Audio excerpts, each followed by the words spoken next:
अस्सलाम वालेकुम बच्चों, आई होप कि आप सब खैरियत से होंगे। तो हार्ड एरिया फर्स्ट ईयर की जो उर्दू की आंसर की है वो आप लोग के सामने है। एंड आई एम 100% श्योर कि अगर आपने इंग्लिश कीज अकेडमी का जो क्रैश कोर्स है वो लिया होगा तो आपको एमसीक्यूज़ करते हुए ऐसे महसूस हुआ होगा जैसे आप पता नहीं कोई गेम खेल रहे हैं। मतलब इतने आसान एमसीक्यूज़ आपको लगे होंगे। और जो 200 एमसीक्यूज़ का ग्रैंड ऑब्जेक्टिव टेस्ट था उसमें से 17 एमसीक्यूज़ जो थे वो इस पेपर के अंदर रिपीट हुए हुए थे। बाकी गेस्ट पेपर वाली वीडियो आपने देखी भी होगी, तो वो आप मुझे खुद इस वीडियो के कमेंट्स के अंदर बताएंगे कि आपका पेपर जो है वो किस तरीके का हुआ। नेक्स्ट आप लोग का जो इंग्लिश का पेपर है उसकी रजिस्ट्रेशन जो है वो आप अभी से करवा सकते हैं ताकि बाद में आपको परेशानी ना हो। तो अकेडमी के नंबर पर रब्ता करके आप इंग्लिश के क्रैश कोर्स के लिए अभी रजिस्ट्रेशन करवा सकते हैं। तो पहला सवाल था कि दर्जशुदा मुरक्कब में से मुरक्कब ताम की मिसाल कौन सी है। तो इसमें सलीम का फ़ोन टूट गया, ये इसमें क्या है, मुरक्कब ताम की मिसाल है। बाकी सारे के सारे क्या हैं, मुरक्कब नाकिस की मिसालें हैं। तो ये जो है वो ये मुरक्कब ताम की मिसाल है। किराए के लुग़वी मानी क्या है, किराए के लुग़वी मानी है छुपी हुई बात। फिर उसके बाद जाने ना जाने गुल ही ना जाने बाग तो सारा जाने है। तो मिसरा में गुल क्या है, गुल यहाँ पर इस्तिआरा है।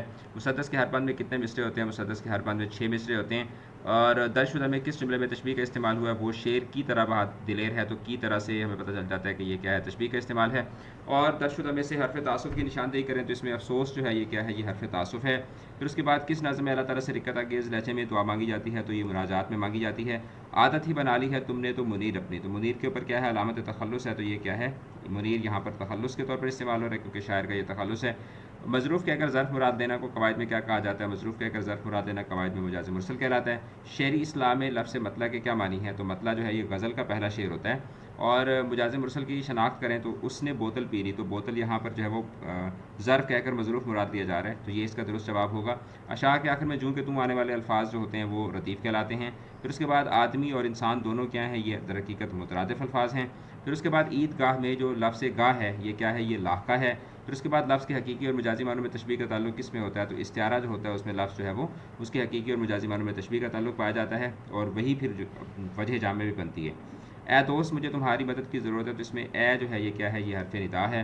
मुरक्कब नाकिस की कौन सी किस्म में किस्म जो है वो मौसूफ़ और इसमें सिफ़त से मिलकर बनती है, तो मौसूफ़ और इसमें सिफ़त से मिलकर जो है वो मुरक्कब तौसीफ़ी बनता होता है। तज़कीर व तानीस के कवायद के लिहाज से दुरुस्त जुमले की शनाख्त करें तो इसमें बर्तन टूट गया आना चाहिए, दही खट्टा है, फिर उसके बाद पानी ठंडा है, कुर्सी बहुत छोटी है। तो ये वाला जुमला जो है ये क्या है, ये दुरुस्त है। कोहे हिमालय के पहाड़ बहुत ऊंचे हैं, तो हम रोज़मर्रा के अंदर हम इस तरीके से इस्तेमाल नहीं करते। हम या तो कहते हैं हिमालय के पहाड़ बहुत ऊंचे हैं या फिर हम कहते हैं कि कोहे हिमालय बहुत ऊंचा है। तो अब यहाँ पर क्या है, ये दरहकीकत रोज़मर्रा की गलती है। इस्तिआरा के कितने अरकान होते हैं, इस्तिआरा के 3 अरकान होते हैं। आई होप कि आपका पेपर बहुत अच्छा हुआ होगा। जो सब्जेक्टिव पेपर था वो भी बहुत मज़े का था और काफ़ी चीज़ें उसमें ऐसी थी कि जो कि एक्सपेक्टेड थी और जिस तरीके से हम लोग एक्सपेक्ट कर रहे थे बिल्कुल उसी तरीके का पेपर बना हुआ था।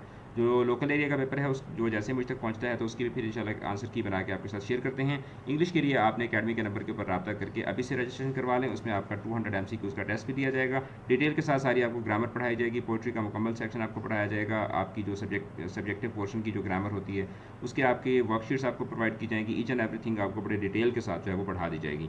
तो चैनल के साथ जुड़े रहें, अपना रखिएगा बहुत ज़्यादा ख्याल। ऑल द बेस्ट, खुदा हाफिज़।